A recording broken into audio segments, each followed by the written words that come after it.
Welcome to genius IAS. Prelims affairs की जो हमारी जो सीरीज चल रही है उसके हम लेक्चर नंबर 6 पे पहुंचे हैं। और इस सीरीज में जैसा कि आप अभी तक देख चुके होंगे, इसमें हम एक टॉपिक से शुरुआत करते हैं और उसके आसपास की चीज़ों को कवर करते हुए चले जाते हैं, जिससे हम बेसिकली टारगेट करने की कोशिश कर रहे हैं प्रीलिम्स को, जिसमें हम यूपीएससी से लेके स्टेट पीसीएस के सभी तरह के एग्जाम्स को हम टारगेट कर रहे हैं। तो ये सभी तरह के अगर हम देखें स्टेट पीसीएस और यूपीएससी के एग्जाम्स में बहुत ज़्यादा मदद आपको मिलने वाली है। यहाँ पे हम एक चीज़ से लेके बाकी चीज़ों को उससे कनेक्ट करते हुए जा रहे हैं, जिससे आपको चीज़ें इंटरेस्टिंग भी लगेगी और धीरे धीरे उसको कनेक्ट करना आप सीख जाएंगे और कनेक्ट करने के साथ साथ आप उसको याद रखना सीख जाएंगे। तो हम आज का जो टॉपिक लेके आए हैं आपके लिए लेके आए हैं एशियान। तो अभी आपको ध्यान हो तो 18th हमारी इंडिया एशियान समिट हुई थी, जहां पे उसका जो करंट अगर हम देखें तो चेयर किसके पास थी, कौन सी कंट्री के पास, ब्रुनेई के पास। तो एशियान का सबसे पहले तो फुल फॉर्म हमें पता होना चाहिए। एशियान का फुल फॉर्म क्या है? Association of south east Asian Nations. Association of south east Asian Nations. Current chair किसके पास है? ब्रुनेई के पास है। अगर मैं बोल रहा हूँ करंट चेयर किसके पास है, तो आपको पता हो जाना चाहिए कि ये चेयर जो है चेंज होती रहती है। तो ये किस बेसिस पे चेंज होती है, तो आपको पता होना चाहिए कि एनुअली चेंज होती है इन अल्फाबेटिकल ऑर्डर। जो इसके जो मेंबर कंट्रीज हैं उनमें अल्फाबेटिकल ऑर्डर में ये चेंज होती रहेगी। जैसे जैसे डिक्शनरी में हमारे वर्ड्स आगे चलते रहते हैं, ऐसे डिक्शनरी के हिसाब से जो इसके मेंबर्स हैं नेक्स्ट चेयर अगले के पास चली जाएगी। ठीक है, तो इस तरह से इसकी चेयर जो है चेंज होती है। अभी करंट ब्रुनेई के पास है तो हो सकता है अगली किसके पास आएगी, कंबोडिया के पास आएगी। टोटल अगर हम देखें इस एशियान के कितने मेंबर्स हैं, टोटल 10 मेंबर्स हैं। ठीक है, अब आप सोच रहे होंगे ये क्या लिखा है, ये किसी को समझ में नहीं आ रही है, कौन सी लैंग्वेज लिख दी है। तो ये इसका नेमोनिक्स है, इसको याद करने का। जिसको याद नहीं रहता है तो उसके लिए कुछ नेमोनिक्स भी हम बता देते हैं। तो इसका नेमोनिक्स क्या है कि प्राइम मिनिस्टर है वो आईबीएम का टैब लेके, टीवीएस की स्कूटी लेके किसी स्टेट की लेजिस्लेटिव काउंसिल में जा रहे हैं। क्या हो रहा है?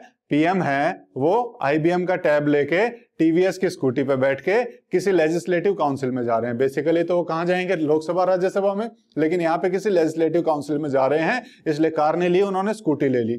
ठीक है, तो इसलिए इसको हम इस तरीके से याद रख सकते हैं। ये इसके टोटल 10 मेंबर्स हैं। तो कौन कौन से 10 मेंबर्स हैं आपको पता होने चाहिए। पी से क्या हो जाएगा हमारा, पी से हो जाएगा फिलीपाइंस हमारा यहाँ पे है। देन एम से आप देखेंगे तो एम से आपको मलेशिया मिल जाएगा। देन उसके बाद आई से इंडोनेशिया मिल जाएगा, इंडोनेशिया आपको दिखाई देगा यहाँ पे। देन उसके बाद देखेंगे बी से ब्रुनेई हो जाएगा। एम से आपका म्यांमार हो जाएगा। देन उसके बाद टी से थाईलैंड आ जाएगा।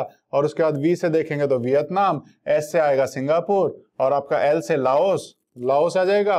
और सी से आ जाएगा कंबोडिया। तो ये टोटल 10 कंट्रीज हैं। तो कितने कंट्रीज हैं एशियान में? एशियान में टोटल 10 कंट्रीज हैं। और ये क्या है, इसके नाम से आपको पता लगेगा, association of south east Asian Nations. तो ये साउथ ईस्ट एशिया को हमको देखना है, ये साउथ ईस्ट एशिया में क्या क्या है, कौन कौन से कंट्रीज हैं, तो वो हम देखेंगे। और यहाँ पे इससे पहले छोटी सी जानकारी हम एशियान के बारे में और ले लेते हैं। ये एशियान का जन्म कब हुआ, कब ये एस्टेब्लिश हुआ? तो ये एस्टेब्लिश हुआ था 1967 में। कब? अगस्त 1967 में। और किस डिक्लेरेशन के दौरान हुआ? उस डिक्लेरेशन को बोलते हैं बैंकॉक डिक्लेरेशन। तो ये चीज आपको पता होनी चाहिए। बैंकॉक डिक्लेरेशन कहां से? थाईलैंड की राजधानी है बैंकॉक, इतना हमें आइडिया होना चाहिए। और बैंकॉक डिक्लेरेशन से क्या आया? एशियान आया। ये पूछ लिया जाता है कई बार एग्जाम्स में कि थाईलैंड, तो ये जो एशियान है वो कौन से डिक्लेरेशन से आया है। तो इसके बेसिकली एशियान डिक्लेरेशन भी बोल देते हैं और इसी को बैंकॉक डिक्लेरेशन भी बोलते हैं। किस साल? तो 1967 हमें पता होना चाहिए। इसकी राजधानी क्या है? एशियान की राजधानी हमें मिल जाएगी जकार्ता, जो कि इंडोनेशिया की राजधानी है। ठीक है, तो इतनी चीजें आपको इसके बारे में बेसिक नॉलेज इतना होना चाहिए। अब उसके बाद एक छोटा सा हम इसका मैप देख लेते हैं। मैप देखेंगे तो हमें दिखाई देगा, यहाँ पे आपको वियतनाम दिखाई देगा, ये वाला एरिया। उसके बाद यहाँ पे बीच में कंबोडिया दिखाई देगा, ये आपको लाओस दिखाई देगा। हम एक एक कंट्री के बारे में डिस्कस करने वाले हैं और छोटी छोटी बातें जो हमारे एग्जाम के लिए इंपॉर्टेंट है वो हम इसके मैप में अच्छे से देखने वाले हैं। अभी सिर्फ इनके कंट्रीज की लोकेशन देख लीजिए। तो बेसिकली ये फिलीपाइंस के आपके मल्टीपल आइलैंड्स हो गए।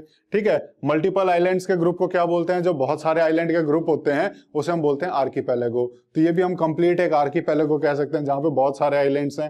तो यहाँ पे भी आप देखेंगे फिलीपाइंस हो गया, देन उसके बाद ब्रुनेई आइलैंड है। और ब्रुनेई आइलैंड में बेसिकली 3 कंट्रीज हैं। नेक्स्ट मैप में हम देखने वाले हैं कौन कौन से हैं। ठीक है, यहाँ पे आप इसका भी शॉर्टकट बना सकते हैं, आईबीएम करके बोल सकते हैं। यहाँ पे क्या हो जाएगा? इंडोनेशिया, ब्रुनेई और आपका मलेशिया आ जाएगा। ये तीनों कंट्रीज हमारे इस एक आइलैंड पे मिलते हैं। तो ये भी क्वेश्चन कई बार पूछा जाता है कि ब्रुनेई आइलैंड पे कौन कौन से कंट्रीज हैं। नेक्स्ट मैप में हम उसे देखने वाले हैं। यहाँ पे एक छोटी सी टिप आपको दिखाई देगी, ये सिंगापुर की है। यहाँ पे अगर आप देखेंगे तो म्यांमार दिखाई देगा, थाईलैंड दिखाई देगा, और यहाँ पे ये जो पूरा जो आप देख रहे हैं ब्लू से कलर में, ये पूरा इंडोनेशिया है, ठीक है। और ये भी इंडोनेशिया में भी अगर हम देखेंगे तो यहाँ आपको सुमात्रा दिखाई देगा, यहाँ जावा दिखाई देगा। ये दो आइलैंड आपको इसको बड़े बड़े दिखाई देते हैं। तो ये बेसिकली हमारा क्या है, एशियान का ग्रुप है। लेकिन एशियान का फुल फॉर्म क्या था, association of south east Asian Nations. तो ये साउथ ईस्ट एशिया के नेशंस हैं। अब ये साउथ ईस्ट एशिया कौन सा हुआ, तो बेसिकली देखें तो ये कंप्लीट हमारा एशिया है, ये कंप्लीट हमारा एशिया है। इसके अंदर हमने देखा था कि अगर आप हमारी पिछली वाली वीडियो देखेंगे तो उसमें भी आपको समझाया गया था कि अगर हम देखने की कोशिश करें तो ये एरिया हमारा साउथ एशिया हो जाता है, ये हमारा ईस्ट एशिया हो जाता है, ये वाला एरिया ऊपर का अगर हम देखें तो नॉर्थ एशिया चला जाएगा, ये हमारा साउथ ईस्ट एशिया है, ये हमारा साउथ वेस्ट एशिया है, ठीक है। तो ये चीज हमें इसके बारे में पता होनी चाहिए। ये हमने एशिया के बारे में देखा था। और यहाँ वाला जो हमने पिछले उसमें कवर किया था, ये कौन सा हो गया, ये हमारा हो गया सेंट्रल एशिया। तो इतना इस चीज के बारे में, एशिया के बारे में पता होना चाहिए। हम अभी जो पढ़ रहे हैं वो पढ़ रहे हैं साउथ ईस्ट एशिया, तो यानी कि ये एरिया हम पढ़ने की कोशिश कर रहे हैं। ये साउथ ईस्ट एशिया है, यही मैप आपके सामने है, और इसी को थोड़ा सा हम डिटेल में देखने की कोशिश करते हैं। और ये हमारा मैप रहेगा, इसको हम समझने की कोशिश करते हैं। तो सबसे पहले शुरुआत अगर हम करें तो हम यहाँ देखेंगे कि सबसे पहले म्यांमार दिखाई देगा। और म्यांमार में अगर हम देखें तो रिसेंटली न्यूज क्या दिखाई देती है हमें, म्यांमार में हमें क्या दिखाई दिया था, कुछ टाइम पहले यहाँ पे मिलिट्री कू हुआ था, और मिलिट्री कू के कारण अगर हमें पता है, जिसे हम तख्ता पलट भी कह देते हैं, और यहाँ पे अब क्या है, मिलिट्री का राज चलता है, आर्मी का राज चलता है, ठीक है। तो म्यांमार इसलिए भी हम कहेंगे, तो कई बार छोटे एग्जाम्स में हमें ये क्वेश्चन देखने को मिला कि रिसेंटली ऐसी कौन सी कंट्री थी जहाँ पे मिलिट्री कू हुआ था, जहाँ पे तख्ता पलट हुआ, तो म्यांमार हमें पता होना चाहिए। तो म्यांमार के साथ साथ हम क्या देखने वाले हैं, हम यहाँ पे ये देखेंगे कि बीच में जो कंट्री है जिसे हम लाओस बोलेंगे, क्या बोलेंगे, लाओस। तो ये जो लाओस कंट्री है, ये आप देख रहे होंगे कि किसी भी ओपन वाटर बॉडी के साथ कनेक्टेड नहीं है। और ऐसी बॉडी को हम क्या बोल देते हैं, फिर ऐसी बॉडी को हम क्या बोलेंगे, लैंड लॉक्ड कंट्री। क्या बोलेंगे, लैंड लॉक्ड कंट्री। ऐसी कंट्री जो कहीं पे भी किसी ओपन बॉडी के साथ कनेक्टेड नहीं हो, किसी ओपन वाटर बॉडी के साथ कनेक्टेड नहीं हो, उसे हम क्या बोलेंगे, लैंड लॉक्ड कंट्री। तो इतना इसके बारे में पता होना चाहिए। इसके अंदर हम देखें तो साउथ ईस्ट एशिया के अंदर हमें और कोई लैंड लॉक्ड कंट्री भी दिखती नहीं है। कौन सी कंट्री है, सिर्फ एक दिखती है, कौन सी दिखती है, लाओस दिखती है। इसलिए ये इंपॉर्टेंट हो जाता है जानना हमारे लिए कि इसके अंदर लैंड लॉक्ड कंट्री हमारी लाओस है। उसके बाद अगर हम इसके यहाँ पे जाएं तो यहाँ ये बेसिकली इस एरिया का पार्ट नहीं है, मतलब साउथ ईस्ट एशिया के अंदर ये नहीं आता है, लेकिन फिर भी इस आइलैंड का पता होना बहुत जरूरी है। ये है हैनान आइलैंड। कौन सा है, हैनान आइलैंड। ये कहाँ का है, चाइना का पार्ट है। तो इसको साउथ ईस्ट एशिया में बिल्कुल मत कवर करना कि ये साउथ ईस्ट एशिया में, ठीक है। तो हैनान आइलैंड किसका पार्ट है, चाइना का। क्वेश्चन क्या आएगा, क्वेश्चन आएगा कि हैनान आइलैंड की लोकेशन क्या है। हैनान आइलैंड की लोकेशन हमें पता होनी चाहिए कि साउथ चाइना सी में है। अब साउथ चाइना सी में इसके अलावा दो आइलैंड और हैं, जिसका नाम है एक पार्सल आइलैंड और एक का नाम है स्प्रैटली आइलैंड। तो इन दोनों का हमें पता होना चाहिए। हालांकि इन दोनों को हम अलग से कवर करने वाले हैं, क्योंकि आज के टॉपिक में, क्योंकि जब हम इन दोनों आइलैंड्स का नाम ले रहे हैं तो ये हमारे लिए इंपॉर्टेंट हो जाता है कि हम 9 डैश लाइन का भी कवर कर लें, 9 डैश लाइन को भी कवर करें। अब हम जब वियतनाम का नाम ले रहे हैं, वियतनाम का आपको पता होगा कि अमेरिका के साथ जो वार हुआ था, तो उसमें मैं हिस्ट्री में उस एरिया में नहीं जाऊंगा, तो यहाँ पे वियतनाम को हम छोड़ते हैं। उसके बाद अगर हम देखने की कोशिश करें, एक सेकेंड इरेजर ले लेता हूं मैं पहले, यहां तक आपको समझ में आ गया होगा। अब फिर उसके बाद आगे चलते हैं और इसको मैप को और आगे समझने की कोशिश करते हैं। हाँ, यहां पे हम देखते हैं। अब इसके बाद हमें क्या दिखाई देगा, जब हम देखेंगे तो हमें एक तो मलेशिया दिखाई देगा, और मलेशिया को अगर आप देखेंगे तो कहां कहां फैला हुआ है, एक मलेशिया आपको इधर दिखाई देगा और एक उसके बाद यहाँ पे ब्रुनेई आइलैंड में दिखाई देगा। अब हम यहाँ से जैसे ही ब्रुनेई आइलैंड में आते हैं तो ब्रुनेई आइलैंड में हमें क्या दिखाई देगा, 3 कंट्रीज दिखाई देंगे। ये क्वेश्चन बहुत बार पूछा गया है कि ब्रुनेई आइलैंड में कौन कौन से कंट्रीज हैं, तो आपको यहाँ पे 3 कंट्रीज अलग अलग दिखाई देंगे। कौन कौन से दिखाई देंगे, तो सबसे पहले यहाँ एक छोटा सा ये एरिया दिखाई दे रहा होगा। ये छोटा सा एरिया जो है ये है ब्रुनेई। क्या है, ये जो छोटा सा एरिया है, ये जो छोटा सा एरिया है ये ब्रुनेई है। उसके बाद ये हो गया हमारा मलेशिया, और उसके बाद ये हमारा कौन सा हो गया, ये हमारा हो जाएगा इंडोनेशिया। तो मैंने क्या बताया था, कैसे याद करना है, IBM से। IBM से कैसे याद करेंगे, IBM से कैसे याद रखेंगे, इंडोनेशिया, ब्रुनेई और मलेशिया, ये तीनों कौन से पे हैं, हमारे एक ही आइलैंड पे पाए जाते हैं। कौन से पे, ब्रुनेई आइलैंड में। इसके बारे में आपको ये पता होना चाहिए। अब उसके बाद अगर हम आए तो उसके बाद हमें क्या दिखाई देगा, उसके बाद हमें दिखाई देगा यहाँ पे, ये हमें दिखाई देगा इंडोनेशिया का पूरा एरिया। अगर हम देखें ये पूरा एरिया हमारा क्या हो जाता है, इंडोनेशिया का आ जाता है। इस एरिया को हम देखेंगे, ये पूरा इंडोनेशिया एरिया है। इंडोनेशिया के बारे में क्या खास बात है, तो इंडोनेशिया के बारे में जो इंपॉर्टेंट चीज है जो आपको पता होनी चाहिए, क्या होनी चाहिए कि इसकी जो कंट्री है, इसकी जो कैपिटल है, कैपिटल कौन सी है, इसकी कैपिटल आपको जकार्ता दिखाई देगी। लेकिन इसकी कैपिटल से रिलेटेड एक बड़ी अच्छी न्यूज, एक और न्यूज क्या है जो हमें पता होनी चाहिए, कि ये अपनी कैपिटल चेंज करना चाहता है। कौन, इंडोनेशिया अपनी कैपिटल चेंज करना चाहता है। तो नई कैपिटल कहां बनाएगा, तो नई कैपिटल ये बनाएगा यहाँ पे, जिसका नाम है ब्रुनेई आइलैंड में। ब्रुनेई आइलैंड में उस कैपिटल का नाम क्या है, ईस्ट कालीमंटन। क्या नाम है, ये नाम आपको पता होना चाहिए, जो ये नई कैपिटल बनाना चाहता है, ईस्ट कालीमंटन। ईस्ट कालीमंटन है, जिसको इन्होंने एग्री किया है कि 2004 में हम इसको अपने कैपिटल बना लेंगे। तो 2004 मैंने गलती से बोला, 2024 में हम इसको अपनी कैपिटल बना लेंगे। ये ईस्ट कालीमंटन को कौन बनाएगा, इंडोनेशिया बनाएगा। और जब हम इंडोनेशिया को पढ़ रहे हैं तो कुछ चीजें जानना हमारे लिए और जरूरी हो जाता है। अगर हम देखें पूरे ग्लोबल ट्रेड की अगर हम बात करें, अगर हम पूरे ग्लोबल ट्रेड की बात करेंगे तो पूरे ग्लोबल ट्रेड का मेजर शेयर हमारी एक स्टेट से जाता है, और वो स्टेट बहुत फेमस है। उस स्टेट का नाम तो आपने भी सुना होगा। कौन सी स्टेट है, स्टेट ऑफ मलक्का। कौन सी स्टेट है, स्टेट ऑफ मलक्का। अगर हम देखें कि पूरे वर्ल्ड का जो मेजर शेयर हो रहा है ट्रेड का, वो इस स्टेट से होता है, इस स्टेट से होता है। स्टेट क्या होती है, अब आपको थोड़ा सा स्टेट के बारे में पता होना चाहिए कि स्टेट क्या होगी। तो स्टेट को आपको पता होना चाहिए कि ऐसी छोटा सा हम नैरो पाथ कह सकते हैं, जो बेसिकली दो बड़े बड़े वाटर बॉडीज को कनेक्ट कर रही हो। किसको, दो बड़ी वाटर बॉडीज को कनेक्ट करने वाली वाटर बॉडी को हम क्या बोलेंगे, स्ट्रेट बोलेंगे। ठीक है, तो ध्यान रहेगा, दो बड़ी वाटर बॉडीज को कनेक्ट करने वाली किसी भी वाटर बॉडी को स्ट्रेट बोलेंगे। तो स्ट्रेट हमारी कौन सी हुई, ये हुई। यहाँ पे अगर हम देखें, यहाँ इस वाटर बॉडी से इस वाटर बॉडी को कौन से क्या कनेक्ट कर रहा है, तो स्टेट ऑफ मलक्का कनेक्ट कर रही है। तो इतना इसके बारे में पता होना चाहिए। यहाँ पे अगर हम देखें, इंडियन ओशियन से हमारा साउथ चाइना सी की तरफ हमारी स्टेट ऑफ मलक्का जब कनेक्ट करेगी, अब होगा क्या, जब इसके ऊपर लोड आएगा तो हमेशा लोग दूसरे विकल्प ढूंढेंगे, कि दूसरे ऑप्शंस ढूंढेंगे, कि सारा लोड अगर मान लो बाई चांस ये कंट्रीज मिलके ये बोल दें नहीं ये रास्ता हमारा है, यहाँ से आओ जाओ मत, तो लोगों के पास क्या ऑप्शन रह जाएगा। यहाँ से अगर आप ट्रेड देखेंगे तो यहीं से चाइना का हो रहा है, यहीं से रशिया के लिए जा रहा है, अलग अलग कंट्रीज के लिए यहाँ से ट्रेड होता है। तो अब इसके लिए दूसरा ऑप्शन ढूंढने की कोशिश की चाइना ने एक बार, और किसको ढूंढा, तो उन्होंने क्या बोला कि यहाँ पे थाईलैंड में अगर हम देखने की कोशिश करें तो यहाँ पे क्या बनाने की कोशिश की, यहाँ पे एक कैनल बनाने की कोशिश की। तो ये बेसिकली अगर हम देखें तो ये जो बीच में नैरो एरिया आपको दिखाई देता है, नैरो एरिया जो दो बड़ी, अगर हम देखें कि कोई नैरो अगर लैंड मास दो बड़े बड़े लैंड मास को कनेक्ट करने की कोशिश करे तो उसे हम क्या बोलते हैं, उसे हम बोलते हैं इस्थमस। क्या बोलते हैं, इस्थमस बोलते हैं। इतना हमें पता होना चाहिए कि दो बड़े लैंड मास को कनेक्ट करने का जो छोटा सा बीच का जो पतला सा लैंड मास होता है वो अगर कनेक्ट कर रहा है तो उस पतले लैंड मास को हम क्या बोलेंगे, इस्थमस बोलते हैं। इसी इस्थमस में से एक आर्टिफिशियल कैनल बनाने की बात की गई। क्या नाम है उसका, उसका नाम रखा करा कैनल। क्या, KRA, करा कैनल, KRA,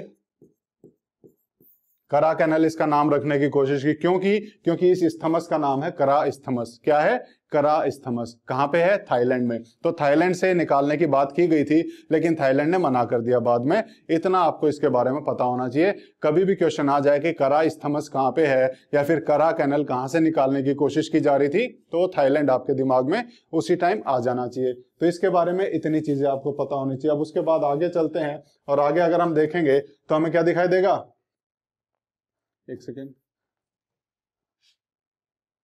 यहां पे हमें दिखाई देगा फिलीपाइंस। ठीक है। फिलीपींस की अगर हम बात करें तो फिलीपींस की क्या है कैपिटल? फिलीपींस की कैपिटल आपको पता होना चाहिए मनीला। अब इसकी कैपिटल क्यों पता होनी चाहिए? तो फिलीपींस की कैपिटल किस लिए इंपॉर्टेंट हो जाती है हमारी? क्योंकि मनीला जो है, मनीला एक और बॉडी का हेडक्वार्टर है। किसका है? तो एशियन डेवलपमेंट बैंक का। हमें पता होना चाहिए कि एशियन डेवलपमेंट बैंक का जो हेडक्वार्टर है वो कहाँ पे है? फिलीपींस में है। फिलीपींस में कहाँ पे है? मनीला में है। और उसके अलावा एक और जगह पे है जहां पे अगर हम देखें, यहीं पे अगर हम फिलीपींस की बात करें, यहां पे अगर हम देखने की कोशिश करें, फिलीपींस में ही लॉस बेनोस में एक और चीज का हेडक्वार्टर है। किसका हेडक्वार्टर है? इंटरनेशनल राइस रिसर्च इंस्टीट्यूट का। तो इतना हमें पता होना चाहिए कि इंटरनेशनल राइस रिसर्च इंस्टीट्यूट का हेडक्वार्टर कहां पे है? फिलीपींस के लॉस बेनोस में। और इसके साथ साथ जब हम इंटरनेशनल राइस रिसर्च इंस्टीट्यूट का हेडक्वार्टर देख रहे हैं तो इसका हमें रीजनल हेडक्वार्टर भी पता होना चाहिए। और इसका रीजनल हेडक्वार्टर अगर हम देखेंगे तो इंडिया के वाराणसी में है। कहां पे है?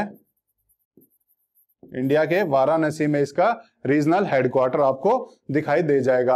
और इतनी इसके बारे में हमें पता होना चाहिए। अब इसके बाद हमें एक छोटी सी जानकारी और होनी चाहिए कि यहां पे अगर हम देखने की कोशिश करें तो हमें सिंगापुर दिखाई देगा,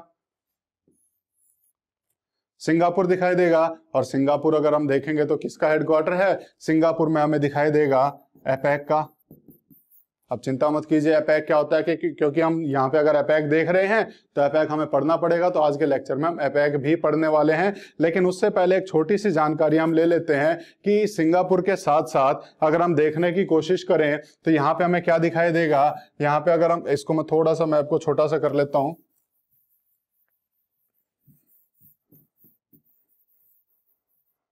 मैप को थोड़ा छोटा कर लेता हूं मैं। हाँ, तो यहाँ पे हमें सिंगापुर के क्या साथ साथ अगर हमें देखना हो तो सिंगापुर के साथ हम ताइवान देखेंगे और इसी के साथ हांगकांग देखेंगे। इसके साथ एक कंट्री और जोड़ लेना जिसका नाम है साउथ कोरिया। अब ये 4 कंट्री मैंने क्यों बताई? सिंगापुर, ताइवान और उसके बाद हांगकांग क्यों बताई? क्योंकि इन चारों कंट्रीज को अगर हम देखें 1960 से लेकर 1990s तक ये एशियन टाइगर रही हैं। क्या रही हैं? तो एशियन टाइगर का जब भी नाम आए तो एशियन टाइगर में कौन कौन सी 4 कंट्री थी वो चारों कंट्रीज हमें पता होनी चाहिए। कौन कौन सी 4 कंट्री हैं? तो हमें पता होनी चाहिए कि हमारी कौन कौन सी आ गई। सिंगापुर आ गई, यहाँ से हांगकांग आ गई, यहाँ ताइवान आ गई, थोड़ा सा ऊपर चले जाओ तो वहां पे आपको साउथ कोरिया मिल जाएगी। इन्हें एशियन टाइगर बोला जाता था। तो एशियन टाइगर क्यों बोला जाता था वो भी हमें जानने की जरूरत है। क्यों बोला जाता था? क्योंकि 60s से 90s के टाइम पे जहां पे पूरा एशिया, जहां पे अगर उसकी ग्रोथ देखें कम रहती थी, यहाँ पे इन 4 कंट्रीज ने बहुत तेजी से ग्रोथ की, बहुत तेजी से यहाँ पे इंडस्ट्रियलाइजेशन हुआ। तो कितनी ग्रोथ हुई यहाँ पे अगर हम देखें, मोर देन अगर हम देखें इनकी एवरेज ग्रोथ जो थी चारों कंट्रीज की 7% से ज्यादा रही है। 60 से 90s में 17% भी गई है, 18% भी गई है, बहुत ग्रोथ गई है। लेकिन मिनिमम जो अगर हम देखें तो यहाँ पे 7% से ज्यादा की हमें एवरेज ग्रोथ इन चारों कंट्रीज में दिखाई देती है।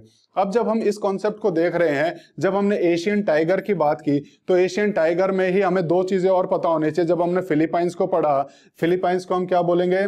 फिलीपाइंस को हम बोलते हैं राइजिंग टाइगर ऑफ एशिया। क्या बोलेंगे? Rising tiger of Asia. और जब फिलीपाइंस को अगर हम देखेंगे, इसी तरह हमें इंडोनेशिया को भी देखना पड़ेगा। इंडोनेशिया को हम क्या बोलेंगे? Sleeping tiger of Asia. तो ये दोनों कॉन्सेप्ट भी हमें पता होना चाहिए कि फिलीपाइंस को तो हम राइजिंग टाइगर ऑफ एशिया बोलते हैं, वहीं दूसरी साइड हम इंडोनेशिया को क्या बोलते हैं? स्लीपिंग टाइगर ऑफ एशिया बोलते हैं। इतनी चीजें हमें पता होनी चाहिए। अब इतनी चीजें पता होने के बाद हमें इंडिया के बारे में भी थोड़ी सी जानकारी ले लेनी चाहिए कि इंडिया को भी क्या ऐसा कुछ बोला जाता है। तो इंडिया में भी कुछ एक ऐसा टर्म आया था जहां पे हमने उसको बोला था, क्या बोला था उसको देखने की कोशिश करते हैं। इंडिया में हमने एक टर्म दिया था, जैसे इनको एशियन टाइगर टर्म दिया इनके ग्रोथ के बेसिस पे। किसके बेसिस पे? ग्रोथ के बेसिस पे। क्यों? क्योंकि इनमें बहुत ज्यादा ग्रोथ हो रही थी। ऐसे ही इंडिया में अगर हम इस दशक को देखें, कौन से पीरियड को देखें, इंडिया में अगर हम 60 से 90 को देखने की कोशिश करें, यहाँ पे जो एवरेज ग्रोथ रेट चल रहा था वो कितना चल रहा था? एवरेज ग्रोथ रेट चल रहा था, वो चल रहा था 3.5%। और ये जो 3.5% है इसको नाम दिया गया हिंदू रेट ऑफ ग्रोथ। क्या नाम दिया गया? Hindu rate of growth. और Hindu rate of growth time नाम किसने दिया, ये बड़ा इंपॉर्टेंट हो जाता है हमारे लिए जानना। तो इसको नाम देने वाले कौन थे? इनको नाम देने वाले थे प्रोफेसर प्रोफेसर राज कृष्णा, प्रोफेसर राज कृष्णा।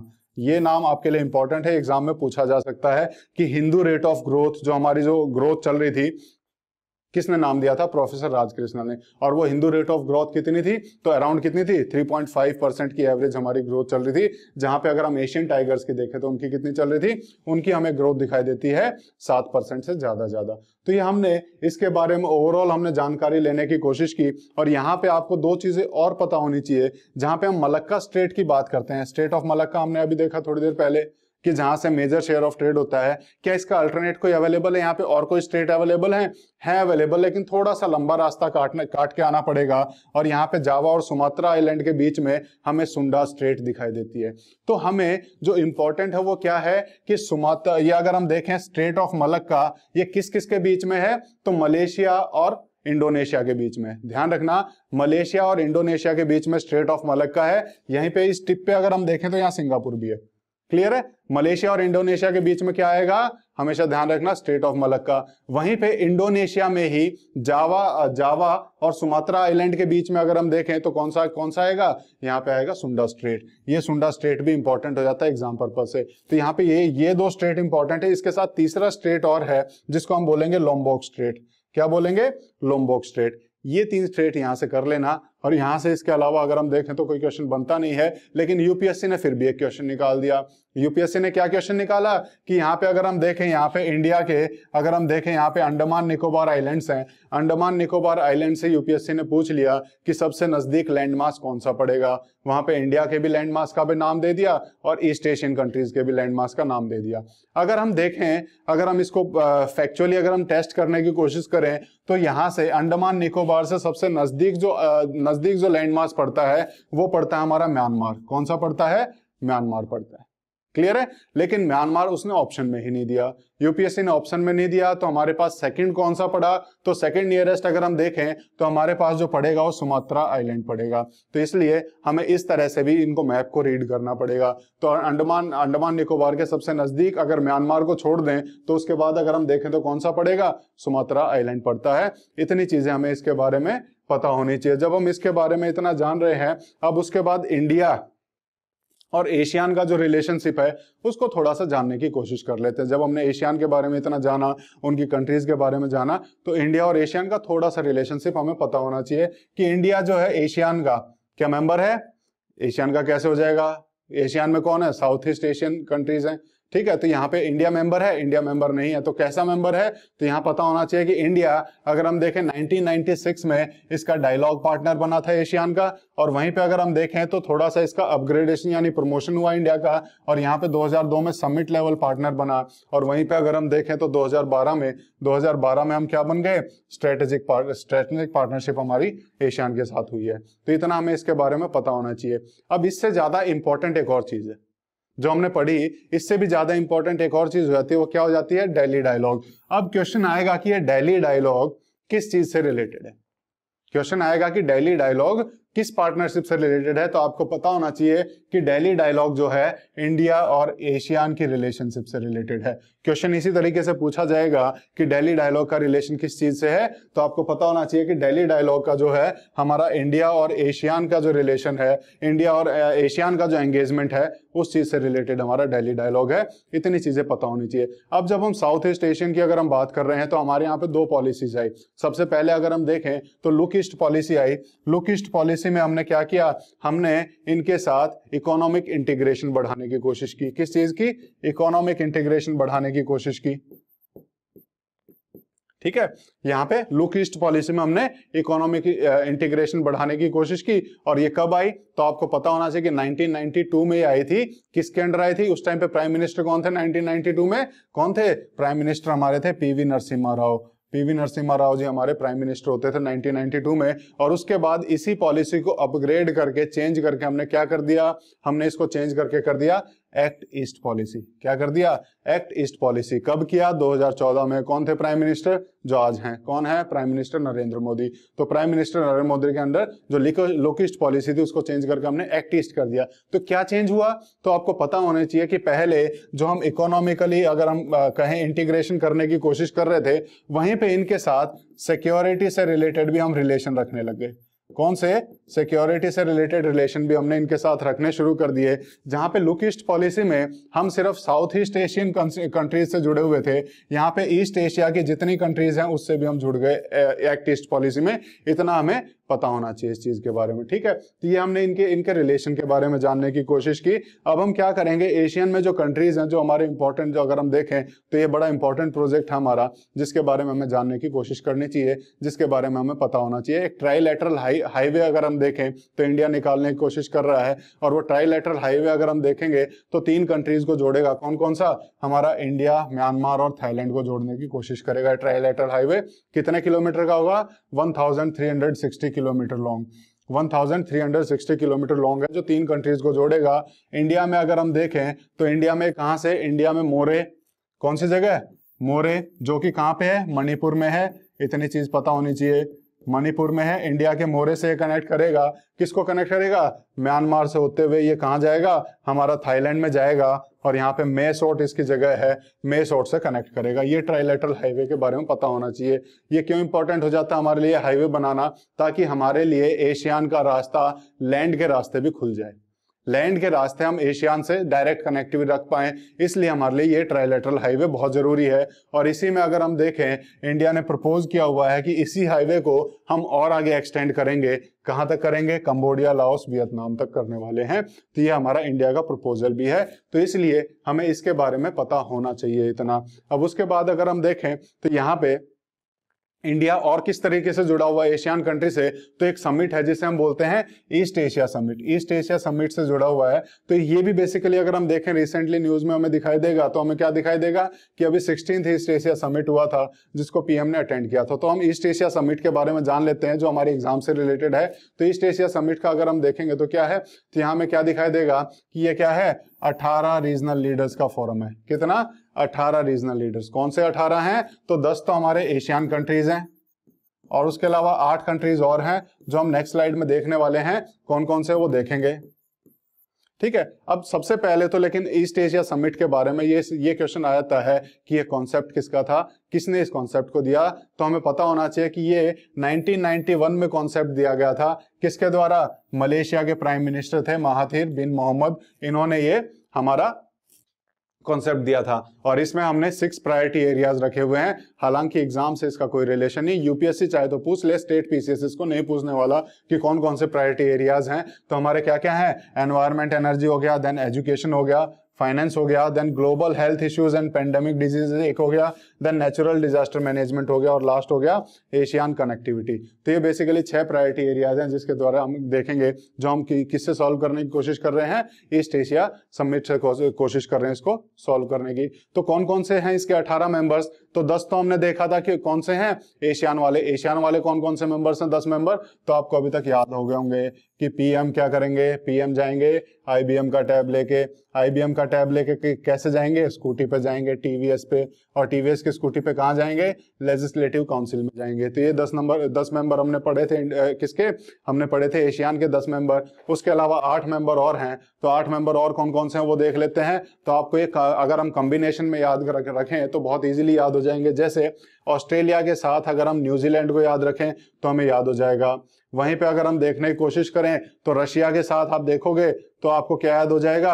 आपको यूएसए याद हो जाएगा। और वहीं पे अगर आप देखोगे तो चाइना के साथ आपको क्या याद हो जाएगा? चाइना के साथ आपको south Korea, Republic of Korea मतलब साउथ कोरिया को बोला जा रहा है, तो साउथ कोरिया याद हो जाएगा। और इंडिया और जापान के अच्छे कल्चरली बहुत अच्छे रिलेशन है, तो इंडिया के साथ जापान याद हो जाएगा। तो टोटल ये 8 कंट्रीज हो गए। तो 10 + 8 कितने हो गए? 18 कंट्रीज हमारे किस में है? ईस्ट एशिया समिट में है, जहाँ पे ईस्ट एशिया समिट में हमारे 18 कंट्रीज के लीडर्स जो हैं बैठ के बैठक करते हैं। तो यहाँ पे अगर हम देखें, यहाँ पे इनका जो चेयर करेगा, कौन करेगा?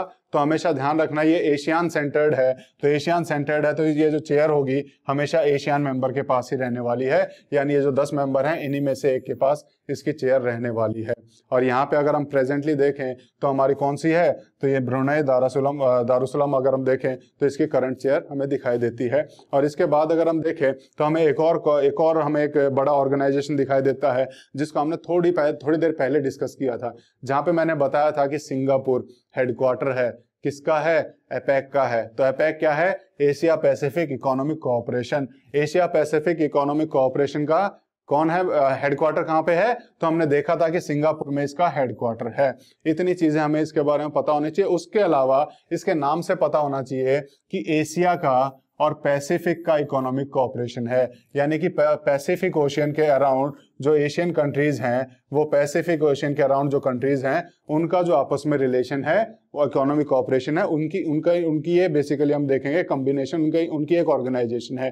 तो क्या इसमें इंडिया को होना चाहिए? इंडिया ने अप्लाई तो किया कि मुझे भी इसमें काउंट करो, लेकिन इंडिया को मना कर दिया गया, क्या बोल के कि आप पैसिफिक ओशियन से कहीं भी टच नहीं करते हो, इसलिए जो भी पैसिफिक ओशियन से नहीं कर रहा है उसको मेंबर नहीं रखा। तो यहाँ पे बाकी सारे उसके अलावा यहाँ पे इसके मेंबर्स हैं। इंडिया मेंबर नहीं है तो हम ज्यादा ध्यान नहीं देंगे 21 मेंबर कौन से हैं, बस इतना ध्यान देंगे कि इसका एस्टेब्लिशमेंट क्या हुआ था 1989 में। और दूसरी सबसे बड़ी इंपॉर्टेंट बात कि इसके 21 मेंबर हैं, और तीसरी सबसे बड़ी इंपॉर्टेंट बात है कि इंडिया इसका मेंबर नहीं है। हमें इसके बारे में इतना ही पता होना चाहिए। अब जब हम इतनी जानकारी ले रहे हैं तो मैंने आपको बीच में 2 आइलैंड बताए थे, कौन कौन से, एक तो मैंने बताया था आपको पार्सल आइलैंड और दूसरा मैंने आपको बताया था स्प्रेटली आइलैंड। ठीक है, ये कहाँ पे हैं, तो हुनैन आइलैंड के अगर हम देखें इसके साउथ में पड़ते हैं। अब होगा क्या, यहाँ पे अगर आप देखने की कोशिश करो तो ये डिस्प्यूटेड एरिया है, साउथ चाइना सी का डिस्प्यूटेड एरिया है। क्यों है डिस्प्यूटेड एरिया, तो इसको बेसिकली 9 डैश लाइन से बोला जाता है। ये 9 डैश लाइन अगर आपको दिखाई दे रही हो, ये बेसिकली अगर हम देखें ये चाइना ने एक लाइन बनाई हुई है, चाइना ने एक लाइन बनाई हुई है जिसको हम 9 डैश लाइन बोलते हैं, और चाइना बोलते हैं ये मेरा एरिया है। क्यों बोलता है चाइना एरिया, क्योंकि वो बोलता है कि ये जो दोनों आइलैंड की आप बात कर रहे हो, पार्सल आइलैंड और स्प्रेटली आइलैंड, पार्सल आइलैंड यहाँ पे है। ध्यान रखना क्वेश्चन आएगा कि पार्सल आइलैंड स्प्रेटली आइलैंड कौन से ओशियन में है, तो कौन से सी में है, तो साउथ चाइना सी में आपको पता होने चाहिए। तो इसमें क्वेश्चन जब आएगा तो इसका आइडिया आपको होना चाहिए। और लोकेशन भी आप देख लीजिए, यहाँ पे हुनैन आइलैंड है, उसके बाद पार्सल आइलैंड है, उसके बाद स्प्रेटली आइलैंड है। इतना आपको इसके बारे में आइडिया होना चाहिए। और ये चाइना क्लेम करता है। चाइना क्लेम क्यों करता है, उसके पीछे रीजन है। चाइना बोलता है, अगर हम पिछली हिस्ट्री उठा के देखें तो पिछली हिस्ट्री में अगर हम देखें तो ये दोनों जो आइलैंड हैं जिसकी बात करते हैं हम, पार्सल आइलैंड और स्प्रेटली आइलैंड, ये दोनों क्या होते थे, ये चाइना के इंटीग्रल पार्ट होते थे। तो इसीलिए चाइना आज भी क्या मानता है कि ये वाला एरिया मेरा है। जहां पे अगर हम देखें तो बेसिकली अगर हम इनकी अगर हम देखें तो इनकी बाउंड्री में आ जाता है, लेकिन चाइना फिर भी इसको क्लेम करता है। तो इतनी सारी चीजें आपको एक ऐसी एशियान के माध्यम से पता लगी। तो आशा कर रहे हैं कि ये लेक्चर सीरीज आपको पसंद आ रही होगी। तो इसी तरह हमें लाइक करते रहिए, सब्सक्राइब करते रहिए और इसी तरह हमारा मनोबल बढ़ाते रहिए। Thank you.